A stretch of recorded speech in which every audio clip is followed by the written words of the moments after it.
ये US central command है जो लगातार अपडेट दे रहा है। आज सुबह 5:10 का अपडेट था कि हमने F-16 उड़ाए हैं इस क्षेत्र के अंदर ताकि लोगों को अवेयर रहे। बकायदा सेलर्स पूरी तरह से गाइडेड मिसाइल लेकर तैनात हैं।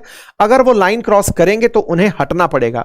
ये अब्राहम लिंकन खड़ा है अरेबियन सी में, जिस पर F-35 तैनात हैं। यदि ईरान ने एक बार भी कुछ गलती करने का प्रयास किया, मान लीजिए कि इन डेस्ट्रॉयर्स पर हमला करने का प्रयास किया, तो ये अपने फाइटर जेट्स से उड़कर फिर अमेरिका, फिर ईरान के ऊपर बड़ा हमला कर देंगे। यानी सीज फायर जो 21 तारीख तक का है उसे बीच में ही तोड़ देंगे। अर्थात खर्ग आइलैंड से बड़ा भी इन्होंने एक ऑप्शन इस पूरी कोस्ट लाइन को कंट्रोल में करके पैदा कर लिया है, और ऐसा करते हुए इन्होंने काफी सारे अमेरिकी ईरानियन जहाजों को लौटा दिया है। तो ट्रंप इस काम को करने में कामयाब हुए हैं, ऐसा ये कहते हैं। और इन्होंने पूछा कि साहब इस काम में अब डील आगे कैसे बढ़ रही है। तो देखो, मैंने आपको पहले भी एक लाइन कहा था कि ईरान के ऊपर ये अत्यधिक प्रेशर क्रिएट करके उसे तैयार करेंगे कि समझौता कर लो।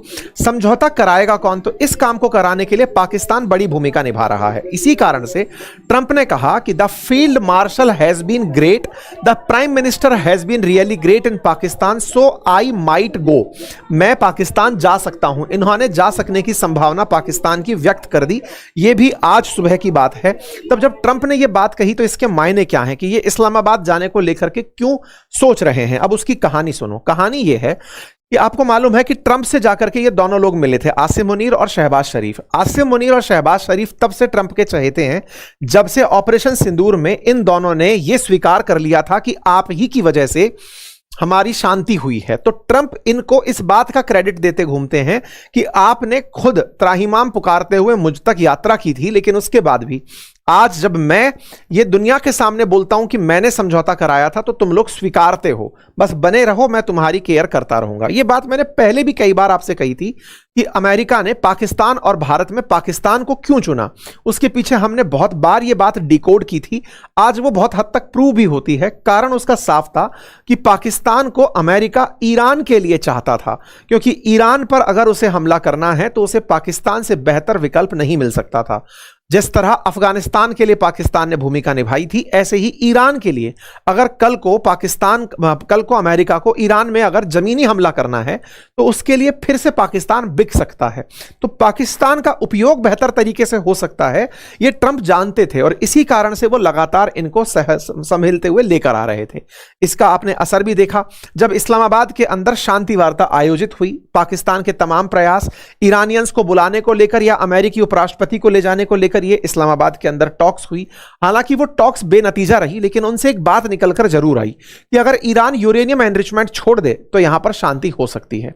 यह बात करने का काम असल में पाकिस्तान की तरफ से किया जा रहा था। पाकिस्तान ने इस काम को फिर एक कदम और बढ़ाया। शांति वार्ता एक बार विफल होने के बाद पाकिस्तान ने आसिम मुनीर को तत्काल प्रभाव से ईरान भेजा और फिर एक नया ऑफर दिया कि आप लोग कुछ ऐसा कर सकते हैं क्या कि हम लेबनान पर हमला रोक दें, आपके अकाउंट जो फ्रीज हैं वो खुलवा दें अमेरिका से कह करके।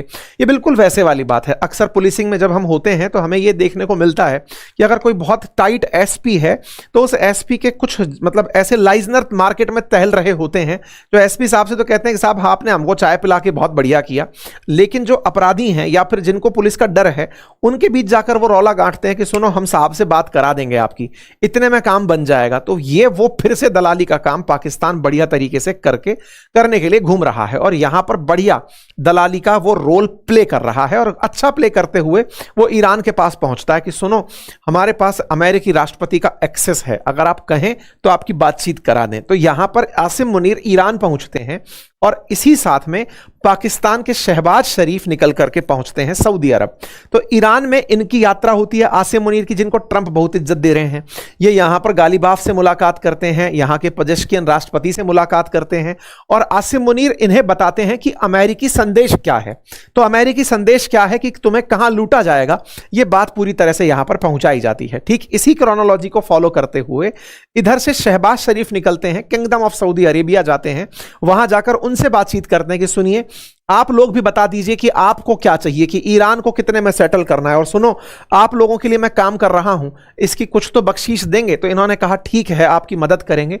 सूचना है कि $2.5 बिलियन के आसपास इनको कर्ज देने को सऊदी तैयार हो गया है। तो ये वही दलाली की फीस है कि सर हमें बचा लो। तो पाकिस्तान के लिए अब सऊदी इस तरह की भूमिका में आ गया कि भैया बढ़िया दलाल हो, तुम एक काम करो, हमें बचाओ यार, क्योंकि अमेरिका वाले और ईरान वालों के बीच में हमारा बाजार खत्म हो रखा है, हमारा तेल बिकेगा, सारा पैसा एक बार में निकाल लेंगे, तुम पहले यार इस बात को सही से करवाओ, शाबाश। इस तरह से फिर ये यहां से निकलते हैं, सऊदी से निकल करके फिर ये पहुंचते हैं कतर। कतर में पहुंच करके मतलब कतर के अंदर भी जो कतर के मिनिस्टर ऑफ स्टेट हैं उनसे मुलाकात होती है। कतर के साथ साथ कतर के जो मतलब आमिर हैं उनसे इनकी मुलाकात होती है। और फिर इसके बाद ये तुर्की पहुंचते हैं। मतलब पाकिस्तान ने बखूबी तरीके से अपने मध्यस्थ होने की जो भूमिका है उससे एक कदम ऊपर उठकर दलाल की भूमिका निभाने के प्रमाण दिए। जिस तरह से इन्होंने पैसा लिया सऊदी से, यह दर्शाता है कि इन्हें दलाली की फीस दी गई कि तुम कृपया करके हमारा रास्ता खुलवाओ।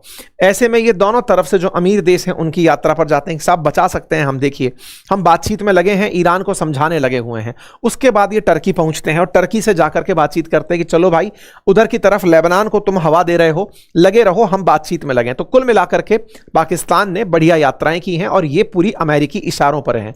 इनके अर्थ क्या निकाले जाएं? अर्थ यही निकालिए कि ये सब हो सकता है कि शांति वार्ताएं संभव हो जाएं, हो सकता है कि अमेरिका और ईरान मान जाएं। और अमेरिका और ईरान मानने में पाकिस्तान की भूमिका कितनी बड़ी रहेगी, इसको इन्होंने जवाब देने में इनकार कर दिया है। इनके विदेश मंत्रालय की तरफ से इग्नोर किया गया है इन सवालों को। कहा गया है कि ये सारे फैसले अब ट्रंप को ही लेने देते हैं और ये बढ़िया से काम कर रहे हैं। ईरान से पूछा गया कि साहब क्या चल रहा है, तो ईरान बस दर्द ही बयां कर रहा है। अभी तक कोई भी स्टैंड और स्टेटमेंट अब ईरान का नहीं निकल कर आया है। कुछ मीडिया रिपोर्ट्स चल रही हैं जिसमें ईरान इनकार कर रहा है, हम ऐसी चीजों के लिए तैयार नहीं हुए हैं, हम उन्हें अभी तक इसलिए नहीं मान रहे हैं क्योंकि कोई भी स्थापित मीडिया की तरफ से या सोशल हैंडल्स की तरफ से वो बात निकलकर नहीं आई है। ईरान की तरफ से शांति है, लगता है कि ट्रंप कामयाब हो रहे हैं। तो ट्रंप की कामयाबी में पहले बाधा बने थे नेतन्याहू, क्या वो आज भी बाधा हैं? तो देखिए नेतन्याहू ने लेबनान के साथ बातचीत की तैयारी कर ली है। नेतन्याहू ने लेबनान के साथ शांति वार्ता का प्लान कर लिया है और 10 दिन का सीज फायर आज से ही लागू हो गया है। यहां पर आप खबर देख सकते हैं, 10 दिन के सीज फायर को इन लोगों ने एग्री कर लिया है और ये 10 दिन का सीज फायर कल से ही लागू हो गया कि इजराइल लेबनान पर कोई गोला नहीं दागेगा। आपको फिर सवाल आएगा लेबनान कहां से घुस गया? पिछली बार भी सीज फायर होते होते अटक कहां गया था जब इजराइल ने लेबनान पर गोला दाग दिया था।